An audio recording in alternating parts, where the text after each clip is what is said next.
outdoor survival situation, knowing how to make a fire and having the right tools to build a fire is by far one of the most important skills for people to have. Fire does so much for us in an outdoor survival situation. First of all, it gives us warmth. And the number one killer in survival situations is hypothermia. Being able to stay warm and regulate your body's core temperature is absolutely key, and fire can help us to do that. Fire also helps us to purify water by boiling it. It can help us to cook food. Fire can actually keep insects and mosquitoes away. The smoke from the fire keeps insects out of our area, which can be a huge relief. Fire can actually keep away large predatory animals. A lot of animals are actually afraid of fire, so having a campfire going can protect you in that situation. Fire can be used for signaling. During the nighttime, setting 3 signal fires is an international signal for distress.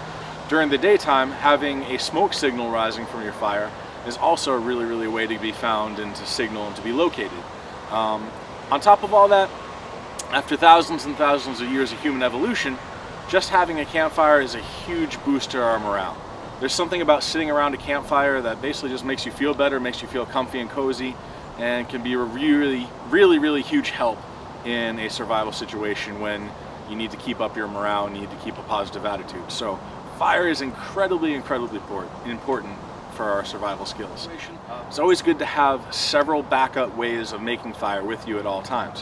When I go into the backcountry hiking or camping, I try to bring 3 different fire starting tools with me, just in case I lose one or just in case a couple of them fail. So let's go over a few of our common fire starting tools that we have. This is by no means an exhaustive list. There's tens and tens of different ways to make a fire. Well, let's talk about 3 of the most simple and easiest to use ones. For starters, just having a simple lighter with you is incredibly important. I don't need to talk too much about this. I think we all know how lighters work, but having a lighter is, I don't want to say foolproof because in the wind they get blown out, but having a lighter with you is a really good fire starting tool to have at all times.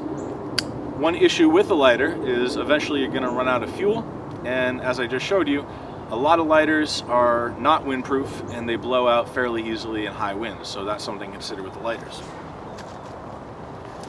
Another good tool to have is stormproof, waterproof safety matches. These are not your average matches that you're going to get down at the corner store. These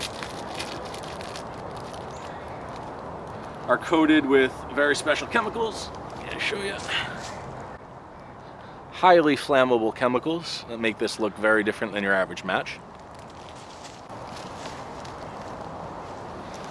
So just to show how these work, I have a bucket of water right here next to me. I'm gonna get this dripping soaking wet. So even if you fall into a river, if you fall into the stream, if it's been raining incredibly hard for a while and you have these safety matches and they get completely soaked, not a problem. Just maybe roll them a little bit, dry them off on your clothing, and they're gonna light right up. Now, there is a proper way to light a match, believe it or not. What we want to do, we want to pinch the match between our thumb and our middle finger. That leaves our pointer finger free to put behind the match head. So how many times have you gone to light a match and you actually break it? By pinching with your thumb and middle finger and supporting the head with your pointer finger, we can actually strike this match on the box and it won't break. Now, the nice thing about these matches, wind won't put them out. So this is why it's called a stormproof safety match.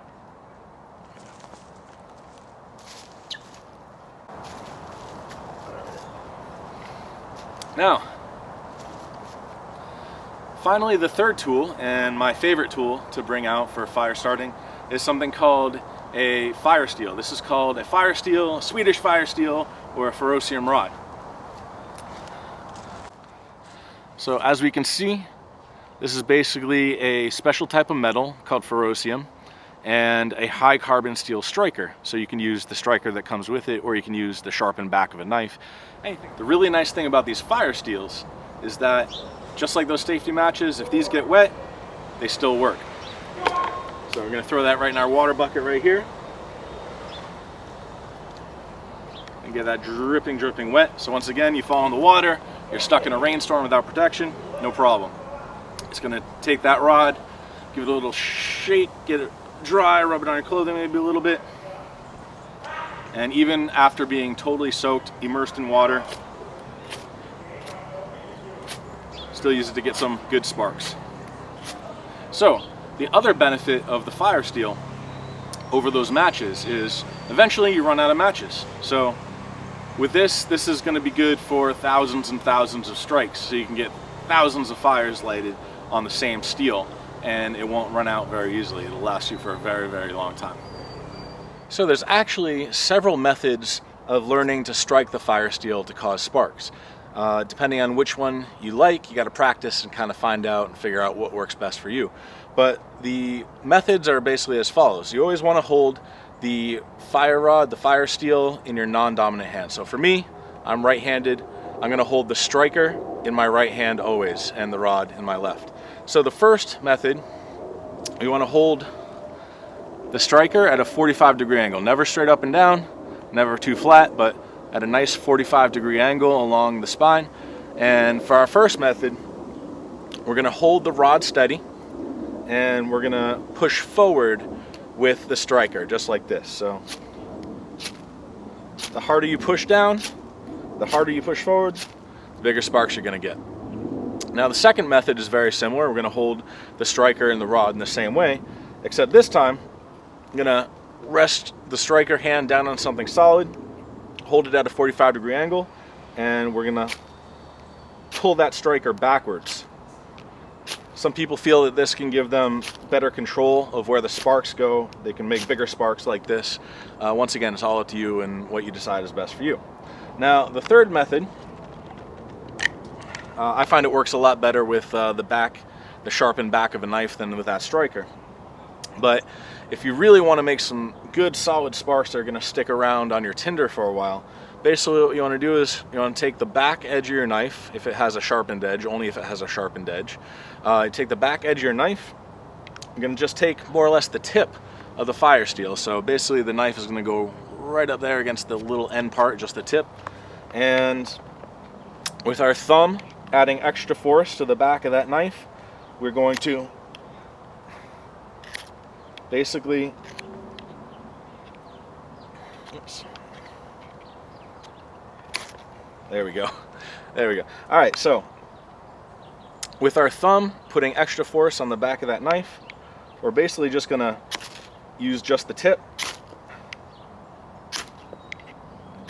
putting extra pressure. And if you see some of those sparks kind of are sticking around a little bit longer, that's the effect you're kind of going for using that. So no matter which method you decide to use for your fire steel, what you're aiming to do is get a nice dry fluffy tinder like this Phragmites head I have here. And you don't want to be too far away. You want to get real nice and close. You can almost touch your tinder with the tip of the fire steel. And you're trying to basically direct the hottest, strongest sparks that you can right into the center of the tinder. Like that. Our Phragmites is a little damp. It's not ideal, but there you go. You can see it burning well.